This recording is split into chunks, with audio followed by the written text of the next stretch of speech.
Kasus tindak pidana pencucian uang yang menyeret nama Nikita Mirzani kembali menyita perhatian publik. Persidangan terbaru menghadirkan saksi ahli dari PPATK serta ahli forensik digital untuk memberikan keterangan yang dianggap penting dalam mengurai perkara ini.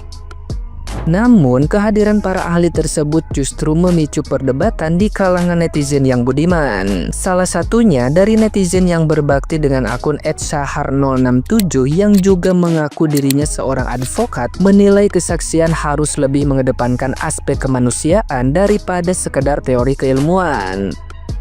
Menurut pandangannya, perkara TPPU dan forensik digital memang penting, tapi jangan sampai kesaksian ahli hanya terjebak pada rumusan teknis yang kaku. Ia menegaskan bahwa persidangan menyangkut nasib manusia, sehingga pemahaman komprehensif harus lebih diutamakan.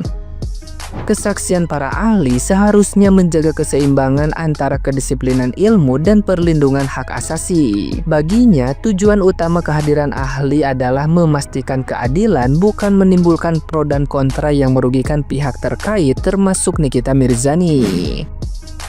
Salam advokat dan selamat siang. Kembali lagi Bang Sahar menanggapi tentang persidangan terakhir Nikita Mirzani, di mana telah dihadirkan saksi dari PPATK ya tentang TPPU, yaitu tindak pidana pencucian uang, dan juga ahli forensik digital ya. Saya hanya ingin menyampaikan Bang Sahar di sini kepada saksi ahli bahwa ini menyangkut masalah orang ya. Menyangkut persoalan rumusan-rumusan TPPU, begitupun digital ya, ahli forensik ini menyangkut masalah seseorang. Jadi bukan membahas hanya sampai dengan TPPU-nya saja, begitupun dengan hanya forensiknya saja. Tetapi perlu kita ketahui di sini ini menyangkut persoalan manusia. Jadi perlunya kita mengkaji, harus lebih memahami dulu dasar dan pokok pikiran apa yang ada di dalam permasalahan proses hukum ini ya, termasuk dengan BAP ya, kemudian pokok pikiran di dalam permasalahan munculnya persidangan ini. Karena jangan sampai kita salah, jangan sampai kita ada pro kontra di sini ya. Di sini sebenarnya kalau berbicara tentang kedisiplinan ilmu, baik dari TPPU maupun dari digital forensik ini, tentunya harus bisa memberikan sebuah pandangan, memberikan sebuah pendapat yang bersifat keilmuan. Artinya bahwa ada batasan-batasan di sini. Karena ini menyangkut masalah persoalan manusia, hak-hak manusia, nanti bisa katakanlah tergilas atau katakanlah bukan pada jalurnya di dalam hal ini. Jadi tentunya di sini bahwa kita harus bijak sesuai dengan disiplin ilmu kita demi umat manusia.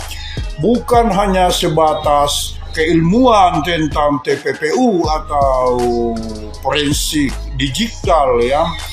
Kita harus memahami bahwa tujuan datang menjadi saksi ahli itu adalah ini menyangkut masalah manusia. Jadi jangan sampai itu yang pertama Bang Sahar di sini mengatakan bahwa pertama harus membahas lebih rinci tentang keilmuan, lebih mendasar, dan juga harus kita mengetahui dasar-dasar pokok pikiran di dalam perkara, apakah menyambung ataukah memang bisa diselingkuhkan atau diselaraskan. Yang jelas bahwa jangan sampai ada indikasi pro kontra di sini, karena keilmuan itu adalah sebuah pendapat akademisi dan juga pendapat yang sudah bisa menjadi sebuah referensi. Tentunya di sini Bang Sahar mengingatkan kepada saksi ahli bahwa jangan sampai terbuai di dalam satu pengembangan teori-teori keilmuan yang tidak mengarah kepada keilmuan itu sendiri, tetapi ada pro kontra. Karena kenapa? ini menyangkut masalah manusia, nasib manusia. Ya katakanlah bagaimana Nikita Mirzani nanti apabila saya harus memberikan pendapat atau seperti narasi di dalam persidangan tersebut. Oke, ini Bang Sahar menyampaikan. Assalamualaikum warahmatullahi wabarakatuh.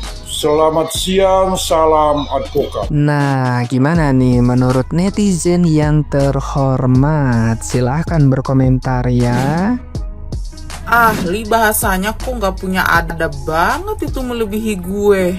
Dia ngatain Nikita Mirzani itu lonte. Ahli loh, ahli yang sekolahnya tinggi bahasanya ngeluarin lonte. Lu kan udah dikasih kepercayaan di persidangan sama hakim, lu bahasanya begitu amat gitu loh. Kalau sama-sama hater, sama-sama artis berantem ngatain lonte nggak apa-apa, kan bukan ahli. Ya ini ahli, bahasanya kayak begitu. Nggak habis pikir aja, gile. Parah sih ini orang beneran. Biarpun lonte Nikita Mirzani, kalau biarpun itu lonte, seleranya tuh bukan elu. Guys, aku lihat sidang minggu ini tuh lumayan bikin NM tuh jadi sering marah-marah lagi ya. Nadanya udah mulai tinggi lagi. Kemarin-kemarin kan NM tuh udah mulai tenang gitu setiap sidang. Nah, pas kemarin saksi ahli dari ahli digital forensik itu beberapa kali NM tuh sering banget ngegas. Nah, ini bukan hanya kemarin pas ahli digital forensik mau membuka percakapan, sebelumnya juga udah pernah nih ya NM tuh kayak gini lagi gitu. Sebelumnya data rekening koran dia tuh kan dibuka-buka dan dia selalu bilang kenapa rekening saya tuh diobrak-abrik gitu.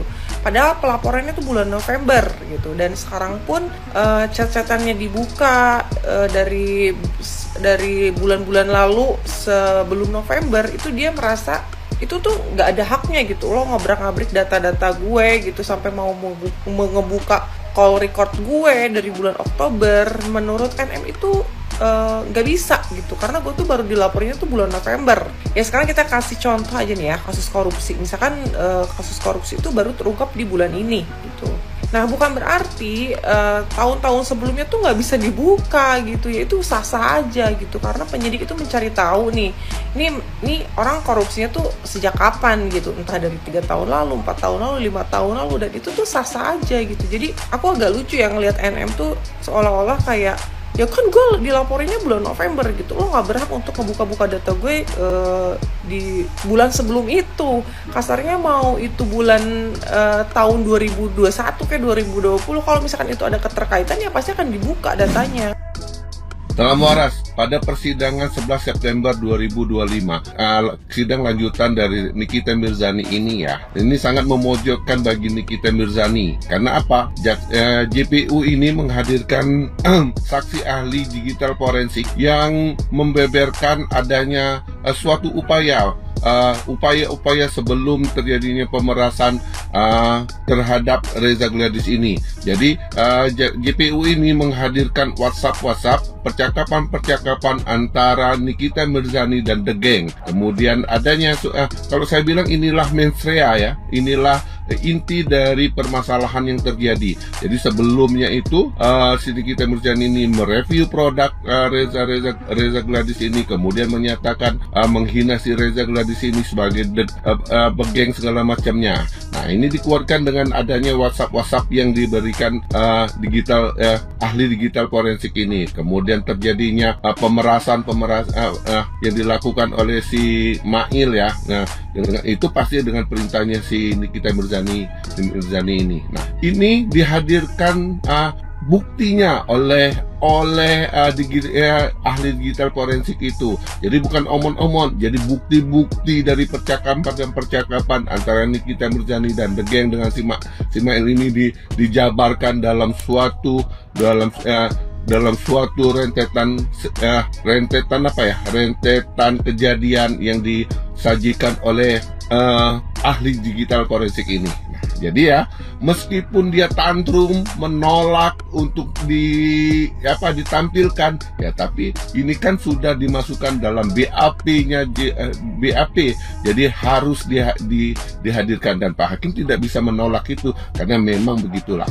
Jadi JPU ini memang tugasnya begitu, jadi dia merangkai suatu cerita kejadian bahwa terjadi pemerasan itu dari mula diceritakan seperti saya bilang tadi itu sampai akhirnya di akhirnya itu ya dikuatkan juga oleh PPATK, ahli ini yang menyatakan adanya pencucian uang. Nah, dijabarkan juga pencucian uangnya. Jadi kalau saya bilang sih sangat sulit Nikita Mirzani ini untuk lepas dari jeratan ini. Nah, apalagi tindakan-tindakan Nikita Mirzani yang sangat barbar ya, sangat barbar sekali dia. Jadi dia itu semau-maunya menghina para ahli-ahli ini ya, dengan gestur dan gayanya ya seperti biasa, dia menghina orang yang berseberangan dengan dia. Jadi kalau masih pendukungnya masih bilang ini kriminalisasi, hey melek. Ini benar-benar karma bagi Nikita Mirzani, karena apa yang telah dilakukannya selama ini. Dia selalu menghina orang, mengata-ngatain orang. Sekarang dia dihinakan di persidangan ini ya. Salam waras, pembelajaran bagi kita, jangan menghina orang. Salam waras.